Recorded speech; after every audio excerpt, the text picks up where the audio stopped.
Bom dia, boa tarde, boa noite, galera que está ouvindo o podcast de Filosofia e Ética da terceiro período de Administração da Universidade Federal Rural do Rio de Janeiro, né, o campus IM. Meu nome é João, a gente vai fazer uma apresentação sobre o capitalismo moderno, né, os estados também modernos.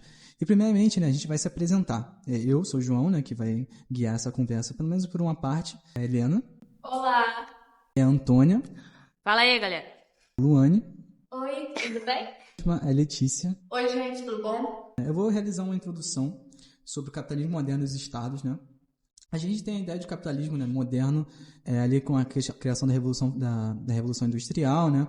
Mas anteriormente a gente tinha o mercantilismo, né? Que o mercantilismo é um sistema em que países como a Espanha, o Reino da Espanha e o Reino de Portugal, né, pilhavam nações como Portugal, a Argentina, que naquela época era a região ali de indígenas, né? Em que Portugal e Espanha invadiram e dividiram com o Tratado de Tordesilhas. A gente tinha o mercantilismo, né? Que esses países eles basicamente pegavam ouro e prata e juntavam, né, nos seus bancos, né, nos seus depósitos que existiam nesses países e utilizavam para criar, por exemplo, igrejas super caras, né, igrejas com muito ouro e muita prata. E eles basicamente pilhavam, né? Não existia um capitalismo de produção. Ali, né, mais ou menos ali no renascentismo, começou a ter uma alteração, né, que começou a surgir a burguesia. Então a gente, por exemplo, tem um exemplo muito claro, né, da Mona Lisa, né, que é o quadro mais famoso de Leonardo da Vinci, em que a Mona Lisa ela era a mulher de um comerciante lá de Florença, em que ele tinha bastante dinheiro, né, esse comerciante, e ele acabou encomendando esse quadro, né, para o Leonardo da Vinci. Leonardo da Vinci pintou esse quadro em homenagem a essa mulher, né, que era a Mona Lisa. E por que isso acontecia, né? Florença, né, naquela época era um grande mercado de tecidos, né, ali na Itália. Então, tinham muitos comerciantes que eram uma burguesia iniciante que vendia esses tecidos. Esse pessoal começou a acumular muito dinheiro. Nessa época, ainda existiam os reis, né? Então, existiam os reis que tinham um poder legítimo, né, na questão de ter o sangue real, né? Pelo menos a visão naquela época. E existia nessa classe que estava surgindo, que era a burguesia, que tinha um poder que era derivado do dinheiro, né?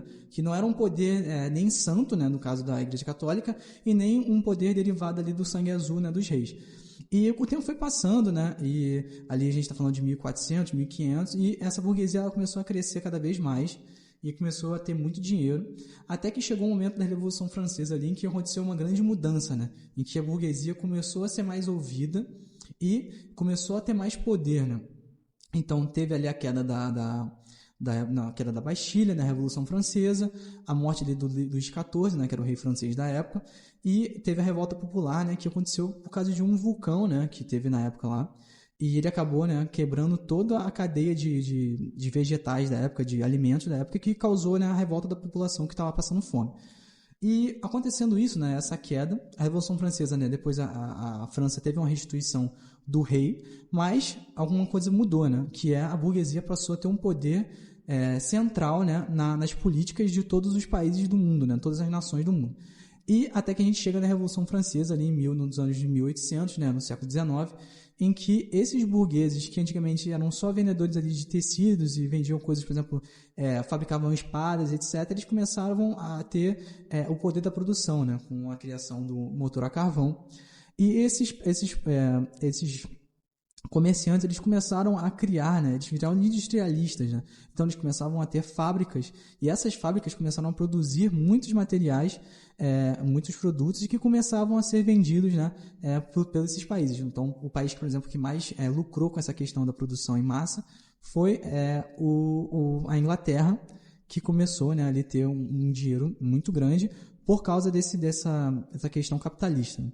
Então, a gente também tem a criação desses estados modernos. Então, a Inglaterra começou ali a se unificar, né, o Reino Unido, né, que era ali um reino que era de um rei, e depois, né, virou essa nação, né, virou um estado, com parlamento, etc. A gente também tem a Itália, que era um monte de regiões separadas e que acabou, né, ali em 1860 se unificando através do Ressurgimento, né, que era um movimento de unificação da Itália. A gente tem também a Prússia, né, que unificou ali os estados germânicos, e disso na Europa nasceu, né, esses países que eram reinos e viraram nações, né. Na América a gente não tinha isso ainda, porque esses países, a gente era colônia, né, desses países europeus. Então, esses países que se desenvolveram, né, e viraram nações, eles pararam de utilizar o mercantilismo e foram para o capitalismo, né. Eles começaram essa primeira fase do capitalismo de criar, né, a produção de produtos, né, que antigamente eram manufaturados e passaram a ser produzidos pelas fábricas mecanizadas. E esses países foram ganhando cada vez mais dinheiro e eles viraram a base da economia mundial.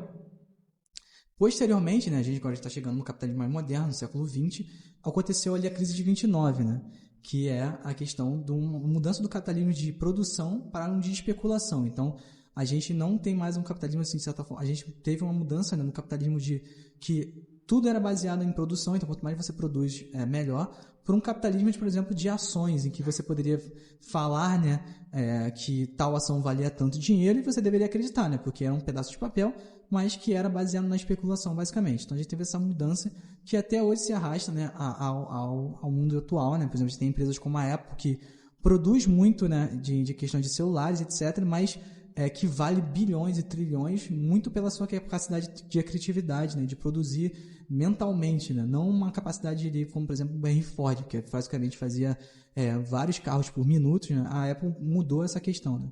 As empresas agora elas têm que ser, né, elas necessitam ser, né, empresas que tenham a criatividade e todo um conhecimento envolvido na produção dos seus materiais. A relação entre o Estado e o capitalismo é uma relação muito complexa. E é uma dinâmica que pode variar significativamente dependendo do contexto histórico. Um exemplo claro disso é o papel regulador do Estado na economia, que envolve a criação de aplicações de leis que governam contratos, propriedades e concorrência. Teoricamente, essa regulamentação visa garantir estabilidade econômica. No entanto, a gente sabe que frequentemente nos deparamos com uma realidade no qual esses interesses capitalistas específicos, como grandes corporações e grupos de lobby, influenciam decisivamente na formulação de políticas públicas. Essa influência muitas vezes distorce o equilíbrio pretendido e privilegiando, né, os interesses corporativos em detrimento do bem comum. E o exemplo atual e controverso é o debate, né, atual em torno das privatizações de espaços públicos, ou seja, as praias. Esse fenômeno levanta uma série de questões críticas, desde segurança e acessos igualitários até questões ambientais, todas sacrificadas em prol dos lucros e interesses de uma minoria privilegiada. Se a gente pensar, né, tipo, o acesso dessas praias, né, se for privatizada, só quem vai ter, né, acesso? Vai ser só quem tem poder aquisitivo. E o que essas pessoas podem fazer? Consequentemente, elas vão criar condomínios em torno delas e depois disso, né, a gente vai ter criação de rede de esgoto, mais pessoas acessando frequentemente esse ambiente, mais desmatamento, ou seja, mais poluição em torno das águas. Vocês conseguem visualizar isso? Sim. Então, mas as pessoas falam assim, mas pode ter leis que regulamentam isso, mas as pessoas já fazem isso, e aí que adentramos a influência do capitalismo, o qual faz as pessoas irem por caminhos mais fáceis, o qual o lucro é retornado de forma mais rápida. Pois se analisarmos bem, a gente consegue perceber que para essas pessoas comprar terra e construir resorts é bem mais fácil, né, do que a pessoa buscar uma solução, né, tipo... Pode ser bem fácil, se quiser. Nessa questão a gente tem muito, né, a polêmica que aconteceu com o Neymar, né, falando Sim. ali em prol disso, né. Acho que todo mundo aqui do grupo discorda da visão dele, né, cada um tem falar. Acho que é uma unanimidade aqui no grupo de que todo mundo discorda, de que obviamente é uma visão errônea, né, polêmica, e não é algo muito ético, né, uma coisa que nasceu de graça, né, para todos usarem e alguém querer delinear. Mas teoricamente já é. Água, comida, E já ainda é. bem que isso teve a visibilidade necessária, né? Pra Sim. ser negado e revogado, né? Pois Com certeza. Esse é o papel das polêmicas hoje em dia, né? Que eles guiam a discussão governamental, é guiado pela internet, né? Pelas polêmicas, pelos memes e não mais pela discussão, né? Só daqueles governantes ali. Isso, só Pelo Twitter. Porque eu, particularmente, quando eu penso na privatização das praias, isso me vem uma questão mais tipo, de segurança. Porque, querendo ou não, a gente vai ter condomínios em volta daquele ambiente. A gente vai ter mais pessoas frequentando. Vai ter, tirando... tipo assim, pode até poluir as águas do próprio mar e tal. Então, tipo assim, é uma série de consequências negativas. Aí as pessoas ficam falando assim, mas podem regulamentar isso. A gente regulamenta o que a gente tem agora? Já, com as praias não sendo privatizadas, já tem regulamentação? A gente consegue contornar a situação de segurança, tipo, dessas coisas de poluição? Isso, então, assim, vai ser só mais um método de segmentação. Exato. Porque você vai poder decidir quem entra e quem não entra na sua praia. Sim. Ali um negócio que vai poder ser cobrado entrada, que vai, tipo assim, vai tirar mais um método de lazer do pobre que praticamente já não tem lazer de graça nenhuma. Sim, mais um aumento de desigualdade, né? Exatamente. Tipo, exatamente. Mas a história de privatização privatização no Brasil é bem antiga, né? Desde o governo de FHC. E a gente vê bem isso com a privatização da siderúrgica, a Companhia Siderúrgica Nacional, que foi uma das mais famosas, né? E que foi privatizada. E depois, né, uma sequência de outras privatizações importantes ocorreram nesse e nos governos sucessores. Sim. É uma coisa natural do mundo, do capitalismo moderno que evoluiu, né? E pensar que algo que é privatizado vai dar sempre certo, né? A gente, por exemplo, tem casos como Americanas que não é bem assim. E tem outros casos de Bahia, etc. Não só ela. Por exemplo, a Supervia. Quem fala bem da Supervia? A Supervia, né, é a companhia que cuida das estações de trem aqui no Rio de Janeiro, né? Que é um caso de privatização que é horrível.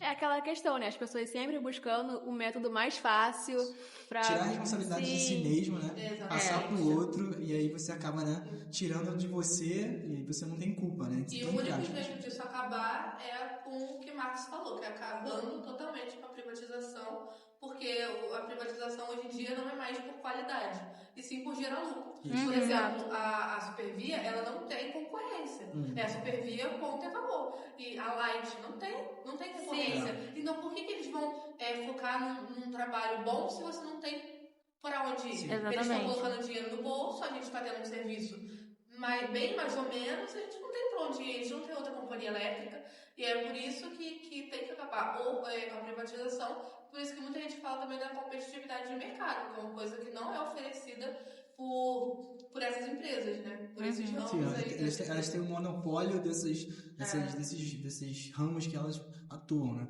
E é uma questão que é um fenômeno que acontece sempre nessas empresas, que é o corte de custo, né? Quando elas são privatizadas, os funcionários que estão lá, na maioria das vezes, são demitidos, e eles acabam, por exemplo, querendo que 10 funcionários, né, que estão lá dentro sejam demitidos, sei lá, 6, e que os quatro que sobram trabalhem a mesma quantidade como o resto, como o total. Isso não ocorre, e é aí que surgem os problemas de privatizações, né, em que pessoas têm que trabalhar demais porque teve um corte de custo. Então, puxando esse gancho aí, dá pra gente falar sobre o RSC, que é a Responsabilidade Social Corporativa. Na sua essência, ela busca promover o desenvolvimento econômico de uma empresa, levando em consideração a sustentabilidade e os impactos das ações da empresa no meio ambiente. É basicamente um ciclo de boas práticas que atinge o mundo, todo mundo.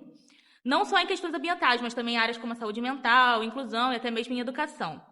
Quando uma empresa surge, ela sempre vai ter um impacto social, porque a gente não fala apenas dos clientes, mas também dos seus colaboradores, que são os empregados. Sendo assim, ela adquire uma responsabilidade social assim que é criada. Mesmo que ela tenha uma boa reputação mundial, mas trata seus funcionários diferente e de uma forma ruim, essa empresa não tem responsabilidade social. Perfeito. Essa é uma boa discussão, né? Pra gente pensar, por exemplo, aqui, levantar para discussão. Então, primeiramente, né, Antônio estava falando sobre esse tema, você acha que as empresas são más ou são boas? Depende muito. Eu tenho 2 exemplos na minha família, inclusive. Uma das empresas não teve responsabilidade nenhuma com a minha avó, que ela teve um problema de hérnia de disco e essas coisas todas. A própria empresa não deu suporte para ela nenhum, ela já tinha caído da escada, ela já foi xingada lá dentro, e eles nunca tomavam providências. Então a minha avó, ela saiu da empresa sem nenhum auxílio para poder ela se aposentar, e agora ela está pagando para poder terminar de se aposentar. Já a minha mãe trabalhou 7 anos numa empresa, não vou citar o nome, porque senão vai ser... Mas a minha mãe trabalhou numa empresa onde ela trabalhava na fábrica. E ela tinha segurança, ela teve... O auxílio maternidade dela, ela não foi demitida por causa disso. Ela teve segurança o tempo todo. Quando tinha algum vazamento, alguma coisa, eles logo acionavam. Todo mundo tinha para onde ir, todo mundo tinha proteção para poder ir. Inclusive, ela sempre fala para eu fazer estágio lá, porque é uma empresa muito boa para estagiários também, que eles têm uma responsabilidade muito grande com os funcionários. Então, eu acho que depende muito da empresa, do RH da empresa, porque minha mãe disse que o RH também era muito bom, de te ouvir mesmo, de querer resolver o seu problema. Então, eu acho que é mais do administrador de uma empresa ser bom ou ser ruim, porque o caráter de uma empresa define o caráter dos seus colaboradores. Então, se um gestor ele é ruim, a empresa vai ser ruim. Então, eu tenho essa opinião de que todas as empresas são ruins, mas nem todas as pessoas que estão dentro delas são ruins. Concordo. Porque, tipo assim, quando eu falo empresa, logo eu não vou imaginar uma boa senhora, não, eu vou imaginar uma instituição voltada para o lucro e uma instituição que possa subir em cima das pessoas e fazer de tudo para o lucro. Explorar. Exploração, porque é isso, é exploração do trabalho. Só que quando eu penso em em pessoas, não me vem uma coisa ruim na cabeça. Então eu acho que todas as empresas são ruins pelo objetivo dela, que é do lucro. E é aquilo, né? Você dá poder para uma pessoa, você conhece ela realmente, né? Então eu acho que todas as empresas são ruins, mas nem todas as pessoas são. Você também pensa assim, Helena? Sim, eu sigo essa mesma linha de raciocínio. Luane? Eu também acredito que tem muitas empresas que ainda podem mudar suas políticas e tentar atender mais o ambiente, ser sustentável e atender, né, as necessidades. Até que hoje eu acho que tá mudando já essa perspectiva, tipo assim, as pessoas tá botando muito mais o bem-estar, por exemplo, mental em um trabalho. Hoje em dia é muito mais valorizado, muito mais pautado, então, tipo, eu acho que em relação a isso, por mais que a gente esteja avançando de forma devagar, a gente tá ainda avançando, entendeu? Então, tipo, é importante. Os números eram que meio que davam que a empresa era sucesso ou não pelos números. Mas hoje em dia isso mudou. Então, a saúde mental, por exemplo, é uma coisa que é considerada. Então, essa discussão ela foi aberta, né? Ela não existia antigamente e que hoje em dia a gente está discutindo. Então, realmente é um papel né, muito importante de saber que realmente não tem maniqueísmo, né? Existe bom e mal, não existe assim na ponta da faca. Nem todo mundo é 100% bom. Isso, não tem como. Yin Yang. Então, tipo assim, não tem como. Mas a gente até pode voltar naquela questão, né, da influência do capitalismo, porque é exatamente nisso que ele influencia, a pessoa seguir o caminho mal ou o caminho bom, tipo... Mas aí também entra a abordagem do filósofo Nietzsche, né, que fala sobre a vontade do poder, que as pessoas querem sempre alcançar algo a mais, sempre mais poder, sempre mais lucro, e não pensam nessa parte sustentável, porque elas só querem dinheiro, sempre dinheiro. Sim. Mas isso aí, em sua essência, é culpa do próprio capitalismo mesmo, que coloca o dinheiro como bem maior. Você só é bom se você tiver dinheiro. Como se as outras coisas não fossem importantes. Como se você só fosse válido se você tivesse dinheiro. Isso que você falou é a própria essência do capitalismo. Do que ele é e o que ele transforma as pessoas. O último tema que a gente vai tratar nesse podcast, né, é um tema que hoje em dia, né, tá muito sendo falado, que é a questão da uberização, né. Eu vou levantar essa questão aqui, né, para perguntar a opinião de cada um sobre esse tema, né, quais são as visões que ele tem dessa questão, né, dessa grande discussão que está tendo hoje em dia, né. A primeira que eu vou falar aqui, que vai falar sobre, vai ser a Letícia. Eu acho que essa imagem que as pessoas estão tendo de que é uma coisa ruim o governo protegê-las, é algo que está sendo colocado na cabeça das pessoas por política.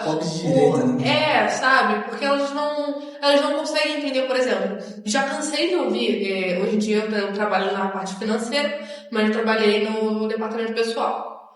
Então eu já ouvi muita gente falando que o governo rouba as pessoas, tirando o FGTS, tirando o imposto de renda, o INSS. Então, são pessoas que elas não conseguem entender o porquê que aquele dinheiro está sendo retirado, por exemplo.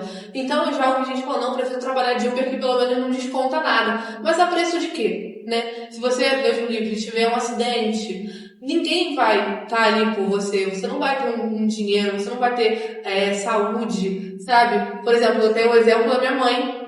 A minha mãe, ela é uma empregada doméstica e ela é empregada doméstica antes de ter a CLT, né, de constar na CLT.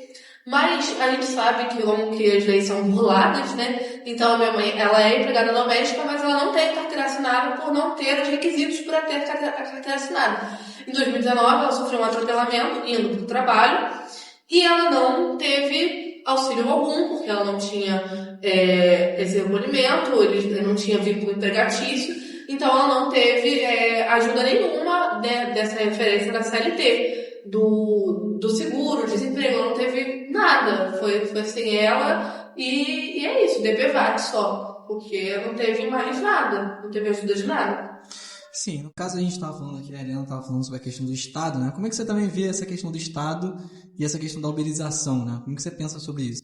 Eu acho que é papel do Estado, mesmo que seja contra a vontade da maioria, né, dos funcionários. Eu acho que o Estado tem sim que prevalecer e tomar conta dali, porque o papel deles é garantir os direitos básicos para a população. E eles estão ali, eles são funcionários, querendo ou não. Eles geram lucro para o governo, eles geram lucro para as pessoas, eles geram lucro para si. Então, tudo é uma grande engrenagem. E eles são parte dessa engrenagem. E eu acho que é trabalho do Estado, é papel do Estado, tomar a conta dessas engrenagens todas, inclusive deles, sejam contra a vontade deles ou não. Até porque, eu particularmente, eu não acredito que a pessoa, tipo assim, tem um sonho, pode até ter, mas a pessoa nunca acorda, tipo, ai, quero virar Uber, tenho um sonho de virar Uber. Exatamente. A pessoa vira, né, se torna Uber às vezes por uma condição que o Estado não fornece, tipo assim, emprego, a pessoa não consegue arrumar, entendeu?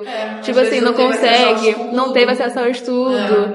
Então, tipo assim, eu acho que... Então, como você falou, cabe mesmo o Estado tomar providências em relação a isso, porque como a pessoa não escolhe a virar Uber ou até também ser terceirizado, por exemplo, que é uma ponta muito importante também da gente se tratar. Sim. Tipo, a gente vive naquele ciclo, né, onde o rico fica cada vez mais rico e o pobre fica cada vez mais pobre, né? Bom, Né? exatamente. Então, é complicado.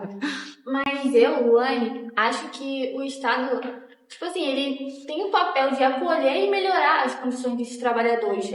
Porque o Uber foi algo, assim, revolucionário, que muitas pessoas tiveram a oportunidade de levar comida para casa, de aumentar a sua renda. Por exemplo, o meu irmão é militar e mesmo assim ele prefere rodar no Uber porque ele ganha bem mais rodando no Uber do que sendo militar. Então eu acho que o Estado deveria melhorar isso, apoiar, regulamentar, para as pessoas poderem ter mais apoio, né?